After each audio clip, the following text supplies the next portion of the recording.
Ήταν κάποτε ένας ποντικούλης που τον λέγανε Τροκτικούλη. Ο Τροκτικούλης ο ποντικούλης κάθε φορά που έβλεπε τα αστεράκια στον ουρανό ήθελε να τα αγγίξει. «Παπούλι, παπούλι», έλεγε στον παππού του, «σήκωσέ με σε παρακαλώ στα χέρια σου για να αγγίξω ένα αστεράκι». «Δεν γίνεται αυτό που ζητάς, καλό μου εγγονάκι», απαντούσε ο παππούς του. «Τα αστεράκια είναι πάρα πολύ ψηλά. Δεν είναι καθόλου εύκολο να τα αγγίξει κανείς». «Μα γιατί είναι τόσο ψηλά, παππού?»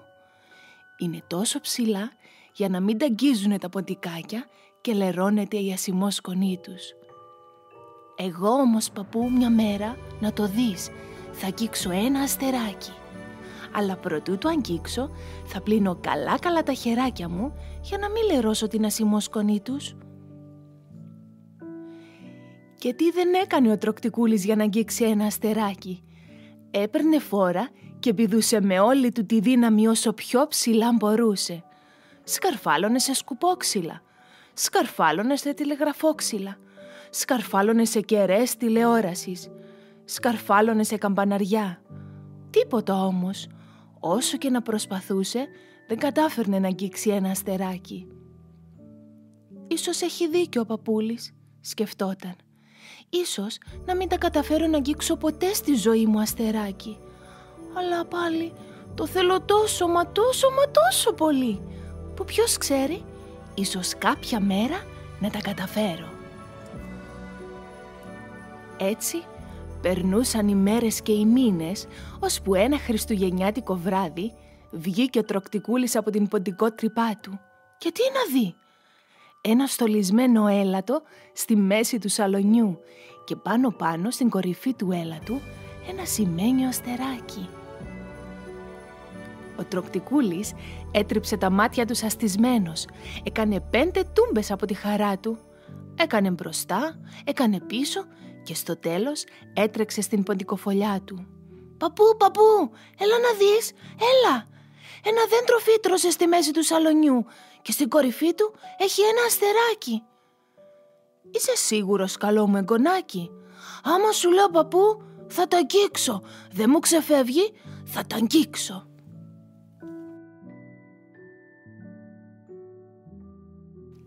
Έτσι λοιπόν ο Τροκτικούλης έπλυνε 8 φορές τα χέρια του και αφού για καλό και για κακό σαπούνισε τα ποδαράκια του και τα μουστάκια του και την ουρίτσα του, άρχισε να σκαρφαλώνει στο χριστουγεννιάτικο δέντρο. Σκαρφάλωνε. Εκεί που σκαρφάλωνε συνάντησε ένα ξύλινο στρατιωτάκι. Φορούσε φανταχτερή στολή και στη μέση του είχε σωσμένο ένα όμορφο σπαθί. «Γεια σου, ποντικάκι», του είπε το στρατιωτάκι. «Για πού το έβαλες?» «Πάω να αγγίξω ένα αστεράκι». «Αστεράκι? Τι νόημα έχει να αγγίξεις ένα αστεράκι?» είπε το στρατιωτάκι. «Έχω να σου προτείνω κάτι πολύ καλύτερο». «Δηλαδή?» «Να γίνεις κι εσύ στρατιώτης. Βλέπεις εκείνο εκεί το κουτί με τις κόκκινες σάλπικες στη βάση του δέντρου? Εκεί μέσα βρίσκονται άλλα 12 στρατιωτάκια. Θα γυμνάσουμε έναν ανίκητο στρατό και θα κατακτήσουμε όλο το σπίτι. Θα κυριεύσουμε το μπάνιο και θα σπάσουμε όλες τις σαπουνόφουσκες. Θα λαιλατίσουμε την κουζίνα και ποιος ξέρει, μπορεί να συναντήσουμε κανέναν άλλο στρατό και να τον κατατροπώσουμε. Μετά θα κατακτήσουμε και τον υπόλοιπο κόσμο, από το πιπερού ως τη φρουτοπία. Θα είσαι ένας δοξασμένος στρατιώτης ποντικός και όλοι θα σε τερέμουν». «Δεν θέλω να είμαι ένας δοξασμένος στρατιώτης ποντικός και όλοι να με τρέμουν». «Τι θέλεις?» «Να αγγίξω ένα αστεράκι». Έτσι ο Τροκτικούλης συνέχισε να σκαρφαλώνει. Σκαρφάλωνε και εκεί που σκαρφάλωνε συνάντησε μια κουκλίτσα. Πιο όμορφη κουκλίτσα δεν είχε ξαναδεί ποτέ του. Είχε ολόξανθα μαλλιά και φορούσε μια γαλάζια φουστίτσα. «Γεια σου, ποντικάκι», του είπε η κουκλίτσα. «Για πού το έβαλες?» «Πάω να αγγίξω ένα αστεράκι». «Και τι θα καταλάβεις αν αγγίξεις ένα αστεράκι?» χαμογέλασε η κουκλίτσα. Ενώ αν αγγίξεις εμένα, αν με αγκαλιάσεις, αν με φιλήσεις, αν με αγαπήσεις, ποιος ξέρει, μπορεί να σε αγαπήσω κι εγώ. Βλέπεις εκείνο το κουτί με το ροζ περιτύλιγμα και τη βυσσινιά κορδέλα στη βάση του δέντρου?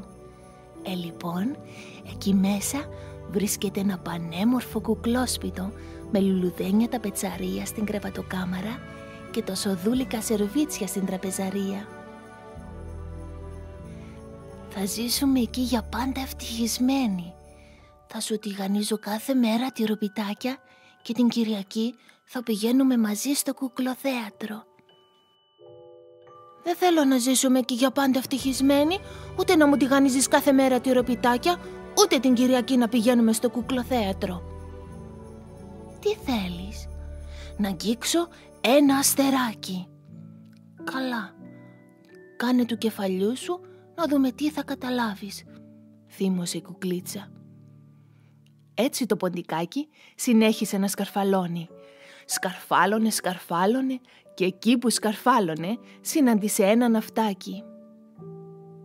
«Γεια σου ποντικάκι», του είπε το ναυτάκι.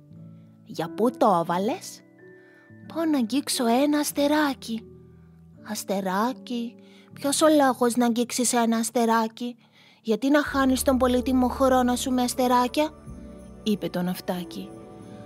«Έχω να σου προτείνω κάτι πολύ μα πάρα πολύ καλύτερο». «Τι?» «Βλέπεις εκείνο το κουτί με το θαλασσί περιτύλιγμα και την μπλε κορδέλα στη βάση του δέντρου? Λοιπόν, εκεί μέσα βρίσκεται μια μπουκάλα που έχει μέσα ένα καραβάκι. Θα σπάσουμε την μπουκάλα, θα κλέψουμε το καραβάκι, θα πάμε στο πιο κοντινό ριάκι και θα σαλπάρουμε. Έχω εδώ στην τσέπη μου και ένα χάρτη θησαυρών. Θα βγούμε στον ωκεανό και θα βρούμε το θησαυρό. 100 ροζ ρουμπίνια και 1000 πράσινα σμαράγδια.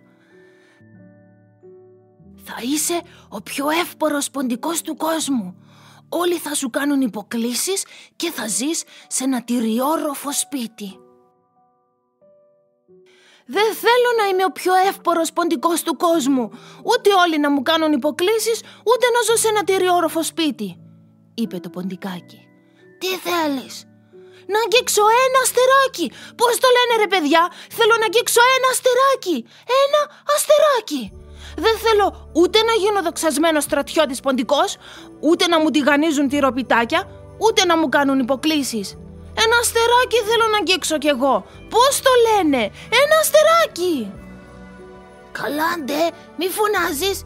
Εσύ θα το μετανιώσεις», είπε το ναυτάκι. Έτσι το ποντικάκι συνέχισε να ανεβαίνει, ώσπου έφτασε στην κορυφή του έλατου.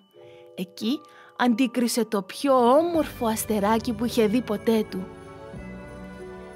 Φεγκοβολούσε και το έλουζε με μια μαλαματένια λάμψη. Το ποντικάκι άπλωσε δειλά-δειλά το χεράκι του, που το είχε πλύνει 8 φορές, και το άγγιξε. Το αστεράκι λες και ανάσαινε. Έγινε ακόμα πιο ασημένιο, πιο ζεστό, πιο λαμπερό. Λες και το αγκάλιασε η φεγκοβολιά του, λες και το χαΐδεψαν να παλάει φωτεινές ακτίνες με την πιο γλυκιά θαλπορή που μπορούσε ποτέ να φανταστεί. Το ποντικάκι αισθάνθηκε τόσο μα τόσο ευτυχισμένο. Τα μουστάκια του έτρεμαν, τα ποδαράκια του έτρεμαν, η ουρίτσα του έτρεμε. Έτρεμε ολόκληρο από τη χαρά του. Έτρεμε τόσο πολύ που έχασε την ισορροπία του, έπεσε από το δέντρο και βρέθηκε ανάσκελα στο παχύ χαλί. Μόλις σηκώθηκε, έτρεξε αμέσως στην ποντικότρυπα για να πει τα νέα στον παππού του. «Παππού, παππούλη, το άγγιξα!» «Ποιο άγγιξες, αγοράκι μου?» «Το αστεράκι! Το άγγιξα το αστεράκι!» «Μπράβο, καλό μου εγγονάκι», καμάρωσε ο παππούς. «Είσαι το πρώτο ποντικάκι στην οικογένειά μας που κατάφερε να αγγίξει ένα αστεράκι. Θα έχουμε να το λέμε». Μετά Το ποντικάκι βγήκε από την ποντικότρυπα και έτρεξε γρήγορα να δει πάλι το αστεράκι που είχε αγγίξει. Αλλά στο μεταξύ είχε κοπεί το ρεύμα και το φωτεινό αστεράκι είχε σβήσει. «Φαίνεται ότι γύρισε πάλι ξανά στον ουρανό», σκέφτηκε το ποντικάκι. Βγήκε στον κήπο και σήκωσε τα μάτια του ψηλά. Χιλιάδες, μυριάδες αστέρια στραφτάλιζαν στο απέραντο στερέωμα. Το ποντικάκι τα αγκάλιασε όλα με το βλέμμα του.